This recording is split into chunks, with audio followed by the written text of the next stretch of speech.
Alhamdulillah, saya ucapkan selamat datang dan terima kasih kami kepada rekan-rekan wartawan yang telah hadir di sini dalam rangka untuk mendengarkan informasi-informasi atau nantinya bisa tanya jawab dengan relawan kita yang ada di jalur Gaza, khususnya di Rumah Sakit Indonesia. Nah, ini menjadi hal yang penting bagi kami mengundang saudara-saudara sekalian, karena sama-sama kita ketahui bahwa Rumah Sakit Indonesia pada awal-awal serangan Israel ke Gaza ini merupakan ikonik, menjadi berita ikonik bagi seluruh rakyat Indonesia dan menjadi tumpuan bagi warga Gaza Utara dalam rangka untuk menangani pasien-pasien yang luka yang diakibatkan oleh serangan brutal Israel. Nah, oleh sebab itu kami juga punya kepentingan untuk menyampaikan kepada publik bahwa situasi kondisi Rumah Sakit Indonesia, karena kami paling banyak menerima berita atau informasi atau pertanyaan dari publik tentang bagaimana situasi kondisi Rumah Sakit Indonesia. Nah, kebetulan kadarullahnya bahwa ada relawan kita dokter yang hari ini bisa masuk ke Rumah Sakit Indonesia pada tanggal 9 Agustus kemarin. Ini satu hal yang sangat luar biasa bagaimana perjalanan mereka yang biasanya dari selatan ke utara, dari mereka tinggal tuh ke Rumah Sakit Indonesia paling-paling 30-40 menit, tapi kemarin mereka dari jam 8 sampai jam 13. Begitu lamanya mereka untuk dalam proses perjalanan, karena harus checkpoint, harus mendapatkan lampu hijau dari Israel. Nah, alhamdulillah bersama dengan rombongan IMT, relawan Mercy yang dipimpin oleh Dr. Dani Kurniadi Ramadan, Dr. Spesialis Bedah Saraf, mungkin nanti rekan-rekan wartawan bisa menanya lebih detail tentang situasi kondisi rumah sakit di sana ya. Awalnya kita ingin konferensi pers jam 2 ya, jam 2, tapi dari teman-teman dari Rumah Sakit Indonesia di Gaza mengatakan bahwa kalau jam 2 kami lagi operasi di Rumah Sakit Indonesia, jadi kami tidak bisa memberikan informasi kepada publik. Nah, oleh sebab itu kami majukan tanggal jam 11 untuk bisa mereka juga memberikan informasi dan bisa rekan-rekan bertanya pada mereka. Nah, rekan-rekan sekalian, bahwa tadi disampaikan oleh moderator bahwa sudah 34 orang yang kita kirim ke sana.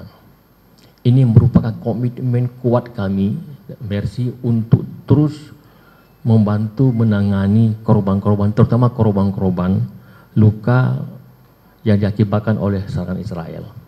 Yang biasanya dari MT1 sampai dengan 4, ya, teman-teman Mercy itu bertugas di Rumah Sakit An-Nasir dan beberapa rumah sakit yang lain yang ada di Gaza Selatan. Jadi pihak Israel dalam hal ini melarang kami untuk bisa melakukan tindakan-tindakan operasi di Rumah Sakit Indonesia di utara, dilarang. Tapi kira-kira 3 minggu yang lalu, ya, saya nggak tahu bagaimana lobby WHO dengan pemerintah Israel, sehingga kita bisa mengirimkan satu liaison officer ke sana untuk menjenguk melihat ya Rumah Sakit Indonesia yang ada di Gaza. Ini satu berita yang bagus sekali. Nah, ditambah dengan tanggal 9 kemarin ada 4 dokter di Indonesia, ya, ada Dr. Dani Kurniadi, ada Dr. Enrina Dia, spesialis bedah plastik, kemudian ada Dr. Eka Maya Sofa, spesialis penyakit dalam, ada Dr. Tri Asmaningrum Larasasti, spesialis anestesi. Nah, kalau Dr. Kurniadi, dokter bedah saraf. Dan dengan terus terang saya sangat begitu ekspektasi, begitu senang dan bahagia, karena dokter Indonesia ini bisa masuk ke Gaza Utara, ya, dan bisa bekerja di Rumah Sakit Indonesia dengan keterbatasannya. Ya, mungkin rekan-rekan wartawan bisa menanyakan pada Dr. Dani Kur nantinya, apa yang keterbatasan apa yang mereka butuhkan pada hari ini. Dan berarti ada 34 orang, berarti hampir setengah ada dokter perempuan. Jadi jangan dianggap bahwa dokter perempuan nggak berani, mereka juga berani untuk bekerja di rumah sakit yang ada di Gaza dengan situasi kondisi yang begitu sulit pada hari ini. Dan rekan sekalian, komitmen kita ini terus, ya. Jadi dalam fase akut ini, dalam fase Israel masih menyerang Gaza, maka kita akan melakukan pertama adalah bantuan dengan memberikan dokter IMT di bawah WHO. Yang kedua juga kita juga memberikan obat-obatan atau juga keperluan-keperluan yang mendesak lainnya. sampai ada satu perjanjian atau gencatan senjata yang permanen, baru nanti kita mencoba untuk merenov rumah sakit ulang.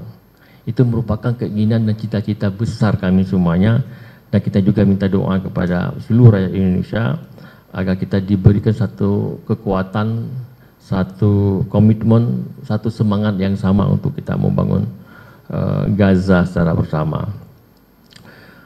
Dan saya pikir itu yang bisa saya sampaikan, ya. Nanti yang bisa rekan-rekan kemudian sama Mbak Ica, ya. Mbak Ica ini beliau adalah yang terus berkomunikasi dengan IMT WHO. Nah, mungkin selain teknis mungkin nanti ada mungkin prolog, ya, nanti segera kita coba untuk bisa berkomunikasi sama dokter yang ada di Indonesia. Sebelumnya kami mohon maaf di sini sinyalnya mungkin agak kurang bagus, jadi agak delay atau terputus-putus mungkin.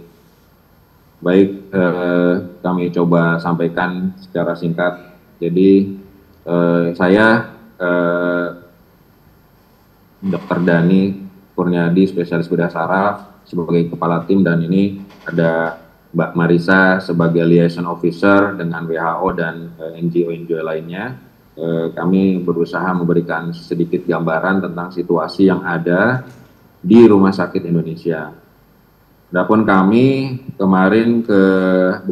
tanggal 9 melakukan perjalanan dari Gaza Tengah, lebih tepatnya Deir al-Balah, menuju Rumah Sakit Indonesia mengikuti konvoi WHO. Selama perjalanan kami harus mengikuti berbagai macam protokol security. Ada checkpoint yang harus diperiksa. Kalau belum diizinkan lewat, kita harus menunggu di sana sampai kadang-kadang lebih dari 1 jam. Setelah ada green light baru boleh maju lagi. Sebenarnya jarak dari Deir al-Balah atau Gaza Tengah sampai utara itu tidak jauh, mungkin cuma sekitar 15 kiloan mungkin. Tapi karena banyak protokol yang harus dilakukan, kita sampainya bisa lebih dari 6 jam dari seluruh perjalanan tersebut.